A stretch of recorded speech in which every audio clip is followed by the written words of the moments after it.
Media asing sedang menyoroti Indonesia karena pengeluaran besar-besaran dalam pembelian alat utama sistem senjata alutsista. Di saat yang sama, mantan Presiden Amerika Serikat Donald Trump mendorong Indonesia agar mengakuisisi jet tempur F-15IX buatan Amerika Serikat yang merupakan pesawat tempur generasi baru. Selamat datang para pencinta langit biru dan pengamat setia dunia aviasi serta pertahanan nasional. Hari ini, kita nggak bakal bahas harga cabai rawit atau drama sinetron yang tokohnya belum move on sejak episode ke-50. Kita bakal ngebedah sesuatu yang bikin para analis militer internasional mendadak pasang headset radar. Ini Indonesia lagi belanja jet tempur atau diem-diem nyusun Squadron Avengers versi Nusantara? Kenapa? Karena baru-baru ini Indonesia jadi bahan pembicaraan seru di media internasional.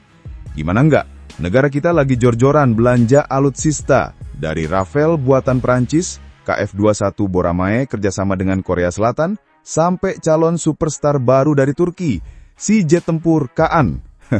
Tapi masalahnya bukan di daftar belanjanya. Masalahnya itu di dompetnya. Ibarat anak kos beli motor sport, tapi uang jajannya cuma cukup buat mie instan sama telur sebutir.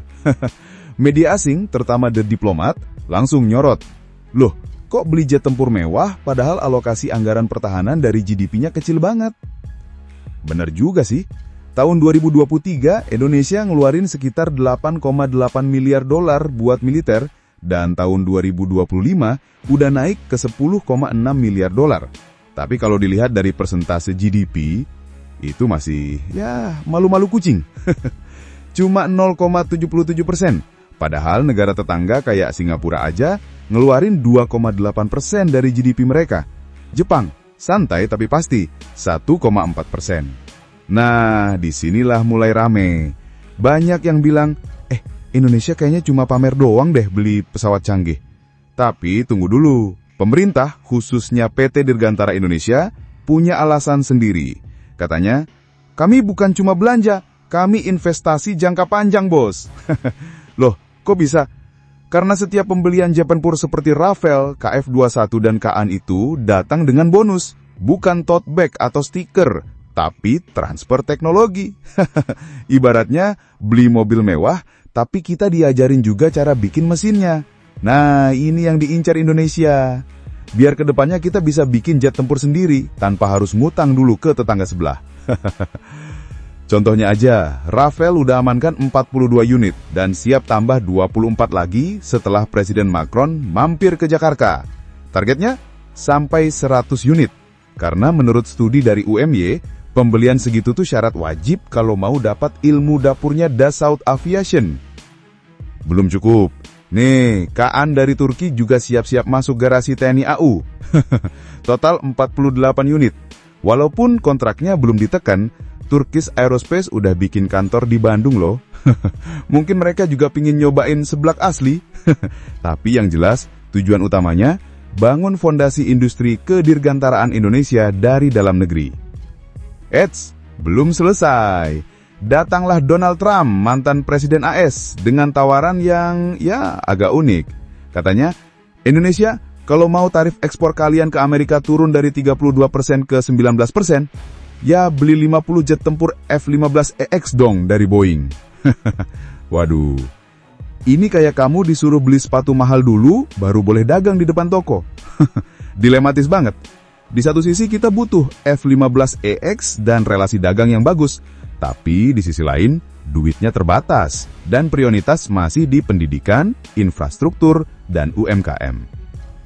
Nah, pertanyaannya sekarang, apakah belanja ini hanya gaya-gayaan atau memang bagian dari strategi panjang untuk jadi kekuatan regional yang mandiri?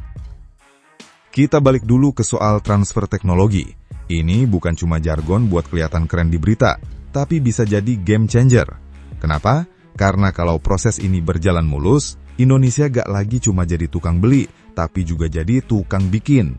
Bayangin, kalau anak-anak STM jurusan permesinan di masa depan bukan lagi magang bikin baut, tapi diajarin desain sayap jet tempur. Wah, kalau gitu level kita naik drastis. Tapi ya itu tadi, semua ini butuh konsistensi. Jangan sampai udah dapat mesin Rafale, panduannya nyangkut di bea cukai. Atau udah disediakan pelatihan dari Korea, tapi insinyurnya malah diajak jalan-jalan ke Dufan.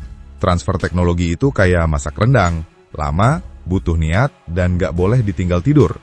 Oh ya, ngomongin soal Kaan, jet tempur generasi kelima buatan Turki itu lagi jadi perbincangan hangat di komunitas aviasi global. Namanya aja udah sangar, Kaan, kayak nama pendekar dari film silat.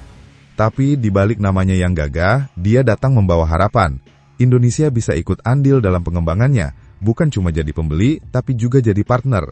Sementara itu, PT DI pun mulai memoles diri.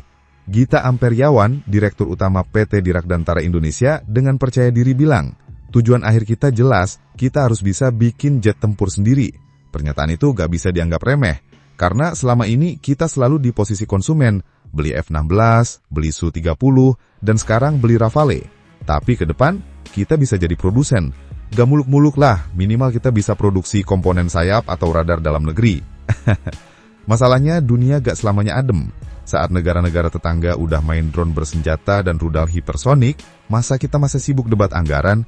Nah, inilah alasan kenapa strategi jangka panjang harus disusun rapi, termasuk soal tawaran F-15EX dari Amerika yang datang sambil bawa ancaman alus. Kalau gak beli, tarif ekspor kalian kita kunci di 32% tuh.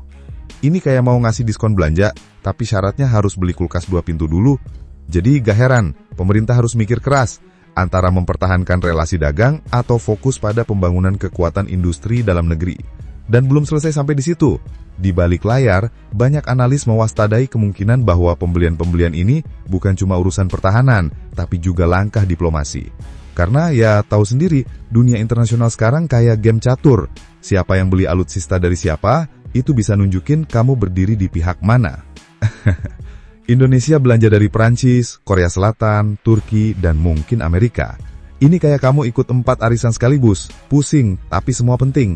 Tapi justru dari situ muncul peluang, kita bisa jadi jembatan antara blok-blok kekuatan besar. Asalkan bisa main diplomasi dengan cerdas. Kalau kamu penasaran, kenapa banyak negara tertarik kerjasama dengan Indonesia? Jawabannya bisa jadi karena posisi strategis kita. Kita ada di tengah Indo-Pasifik, jadi kalau ada konflik laut atau udara, posisi kita kayak pos satpam paling sibuk. Maka gak heran, banyak negara pengen kita punya militer yang kuat, tapi juga stabil dan profesional.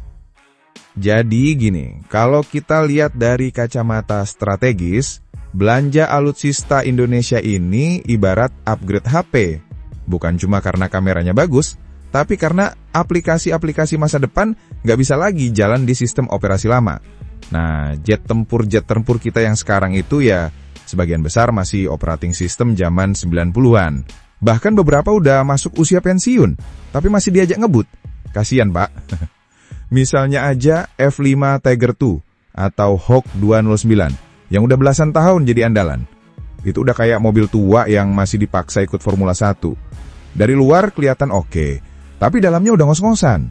Nah, pengadaan Rafale, KF-21, KAAN, dan mungkin F-15X itu kayak nyiapin generasi baru yang bisa diajak ngegas di langit tanpa khawatir kehabisan napas. Tapi, kembali lagi, semuanya nggak bisa berdiri sendiri. Jet tempur canggih butuh pilot canggih, radar canggih, sistem pertahanan udara yang saling terintegrasi, bahkan hanggar yang nggak bocor saat hujan. Maka dari itu, pembangunan sistem pertahanan harus menyeluruh, bukan cuma gaya-gayaan beli pesawat. Dan soal biaya nih, kita paham banget. Banyak masyarakat yang bilang, loh, kok belanja jet terus, sementara sekolah masih kurang guru, jalan masih bolong-bolong, dan rumah sakit antri panjang? Pertanyaan itu valid, sangat valid. Karena pertahanan negara bukan cuma soal rudal dan jet tempur, tapi juga kesejahteraan rakyatnya. Makanya, pemerintah harus transparan, tunjukkan bahwa ini bukan pemborosan, tapi investasi. Misalnya lewat kerjasama teknologi itu tadi. Kalau PT DI bisa ikut merakit atau merawat jet tempur, berarti ada transfer keahlian, ada lapangan kerja baru, dan ujung-ujungnya ekonomi lokal juga bergerak.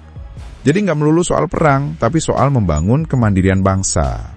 Nah, kita juga harus lihat situasi kawasan. Di Asia Tenggara, negara-negara tetangga seperti Vietnam dan Filipina juga mulai memodernisasi militernya.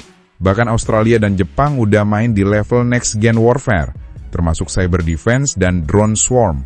Kalau Indonesia nggak ikut adaptasi, bisa-bisa kita cuma jadi penonton di arena geopolitik regional. Tapi yang lebih menarik adalah bagaimana kita bisa manfaatin posisi kita. Indonesia itu kayak tiang gawang di tengah lapangan Indo-Pasifik. Semua bola pasti bakal lewat sini. Nah, kalau kita punya postur militer yang kuat, tapi juga netral, kita bisa jadi penjaga perdamaian yang disegani. Dan itu penting banget, bukan cuma untuk keamanan, tapi juga investasi asing, hubungan dagang, dan kedaulatan digital. Ngomong-ngomong soal netralitas, belanja dari banyak negara itu juga salah satu strateginya. Kita beli dari Prancis, Korea, Turki, dan mungkin Amerika. Ini kayak ngajak semua geng SMA nongkrong di warung yang sama. Harapannya ya nggak ada yang berantem, karena semua udah dikasih kerupuk. Tapi, ya resikonya juga ada. Kalau hubungan politik dunia memanas, kita bisa ditarik-tarik ke kiri atau ke kanan. Jadi, pertanyaannya balik lagi ke awal. Apakah Indonesia siap memainkan peran besar di pentas global?